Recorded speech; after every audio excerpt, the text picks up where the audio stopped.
intinya ya, kalau kamu lebih mau main game terbaru lah ya dengan performa yang lebih oke, minimal banget ambil Switch Lite. Tapi kalau untuk aku pribadi, ini adalah konsol handheld pilihan. Kenapa? Kita akan bahas di video ini. Hai semuanya, aku Hanif dan ini adalah Sony PS Vita.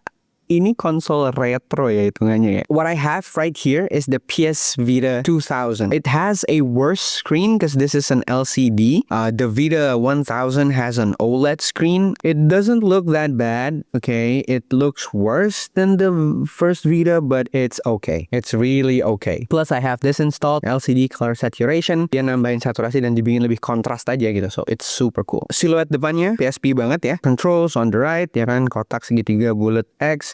Ada analog, ada start, select, ada kamera. Sebelah kiri ada D-pad, ada analog, dan ada home button. Ada 2 speaker di depan. And this screen, I'm not really sure about the resolution. It's lower res than a lot of modern phones, but it does the job, ya kan? Cukup oke lah. Belakang ada touchpadnya, ada kamera. Kameranya juga berapa megapiksel, I'm not really sure. Everything else is plastic. Di atas, you have the volume buttons here. Ini harusnya itu slot game, tapi di sini aku pakai yang namanya SD2 Vita, di mana aku bisa nginstall memory card yang bukan buatannya Sony gitu. Kalau itu di sini kan harusnya. Terus di bawah ada headphone jack, charging portnya. Nah, yang dari 2000 itu charging portnya micro USB, which is a lot nicer than the proprietary buatan Sony yang di pertama tuh colokannya khusus dan itu nggak asik lah ya. Why is this my personal device to game? Maybe there's a bit of nostalgia again. I grew up ya, aku tumbuh dengan PSP, dan ini tuh mengingatkan aku ya, maksudnya secara controls and everything cuman ada satu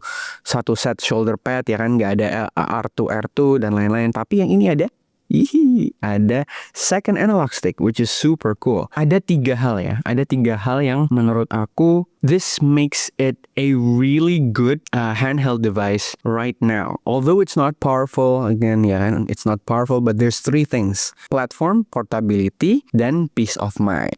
Kita breakdown ya. Jadi untuk platform dulu, pastinya Vita ini karena udah nggak disupport lagi sama Sony, sudah dobrak habis ya. Udah kebuka total, udah telanjang, udah jailbroken. Kita lihat ya di yang punya aku ini, this is running udah Henkaku ya. Jailbreaknya itu udah permanen gitu ya. Untuk full tutorialnya kalian bisa search sendiri. I'm not gonna explain that here. We're just gonna explore the handheld in general. Karena udah kedobrak buka itu, jadinya sekarang kita nggak cuma punya akses ke game PS Vita aja, tapi juga sekarang kita punya akses ke PS1, PSP, dan pastinya a lot of homebrew. Banyak banget port unofficial dari game-game modern yang bisa masuk ke sini gitu ya. So it's super cool.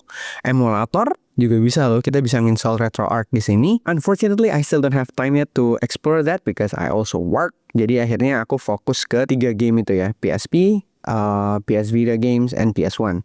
Dan sekarang yang lagi makan waktuku banget itu adalah ini guys, Persona 4 Golden. Aku harusnya tumbuh di era ini, ya kan? I also grew up with the PlayStation 2, but back then unfortunately I wasn't really a big fan of JRPG. So only now I'm very late to the game dan aku ngerasa ini adalah the most fun I've ever had in years. Ini bener-bener game yang enak banget dimainin sambil menunggu sesuatu gitu ya. Nah ini makanya masuk poin kedua, portability. Ukurannya tuh sekali lagi nggak jauh dari PSP, nggak lebih besar dari beberapa HP kekinian, lebih kecil dari Switch Lite. Masuk kantong bisa, masuk sling bag bisa dimainin sambil nunggu antrian BPJS, sama sekali nggak ganggu gitu. Mau kalian bawanya masukin kantong aja tuh bisa banget gitu.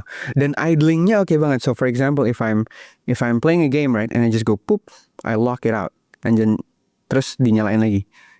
Very very seamless gitu.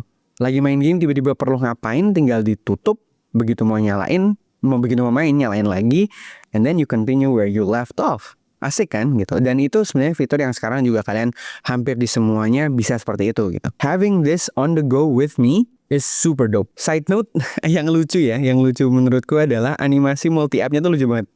Jadi kalau misalkan udah selesai pakai gitu ya, udah nggak mau pakai lagi, kayak kertas udah lucu ya. Tar lagi nih. Itu UI zaman dulu tuh apa ya? Kerasa kayak tactile banget ya. You can touch things. Tuh, gitu.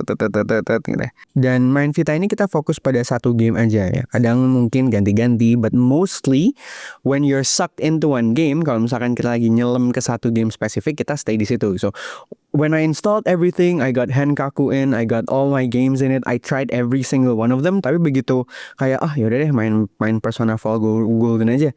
I got stuck in here for a few days now, and I've not been playing anything ever since. Itu tadi ya. Jadi merajuk ke poin terakhir yaitu peace of mind. One of the things that got me really hooked on a portable gaming device ya, dulu waktu punya Switch Lite juga, rasanya tuh kayak lebih tenang dari doom scrolling gitu. On whatever platform, I'm not gonna mention any names, tapi semua yang berupa vertical video that you can swipe up and down to skip, itu tuh kerasanya kayak invasif banget gitu to the brain. It's making me a lot more overly stimulated, dan informasi tuh masuk keluarnya tuh cepat banget gitu. You switch emotions very fast. Now every time I sit down and need to sort of like fidget gitu ya, perlu menunggu lama, I end up just taking this out of my bag. I just continue where I left off on whatever I'm playing gitu. Jadi rasanya tuh enak banget gitu. And overall I'm a lot less emotionally drained. I just feel a lot healthier emotionally and mentally playing this on the go instead of like using my phone.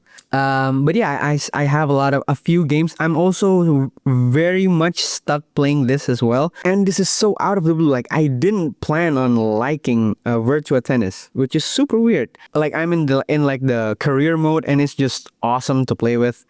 Super cool, super cool.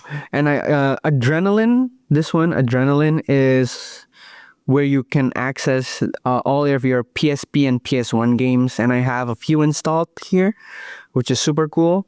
Because basically Adrenaline turns your PS Vita into a PSP, karena dia ada memang di aslinya pun kalau nggak di jailbreak tuh kan dia punya engine-nya PSP di dalam sini. So I have Patapon, I have a few PS1 games over there, but the ones that I've been playing the most, of course, is Ben 10, baby.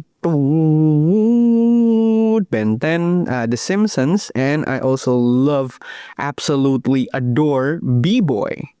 Itu game asik banget. Jadi ini kayak simulasi kamu jadi B-boy. What else have I been using my PS Vita for? As my camcorder, believe it or not. But yeah, I've been using the Vita camera as to just like record everything when I'm out about with my wife, when I'm with my wife, with my daughter as well, sama anak istri, and wherever we go, I just use this as like a proper camcorder, which is super cool. And I don't really understand why it's so cool. The picture quality looks horrendous, but that horrendousness ya kan, kejelekan itu yang membuat dia unik gitu. It feels like I'm looking at a time capsule for some reason. It's just so fun taking pictures and videos, especially here.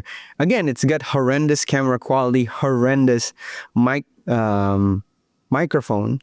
But it's just so fun. It's just so fun. The like, it's not overly sharpened. The images just look so natural. It feels like a Sony camcorder if you've used it like in the past, like the color wise. Dan asik aja gitu. Okay, so I think that's it. Thank you for watching my review. Not necessarily a review, but my take on the PS Vita in 2026. This is such a super cool device, and I hope that if you're getting one, you can enjoy it for what it is, because it's awesome. It's awesome.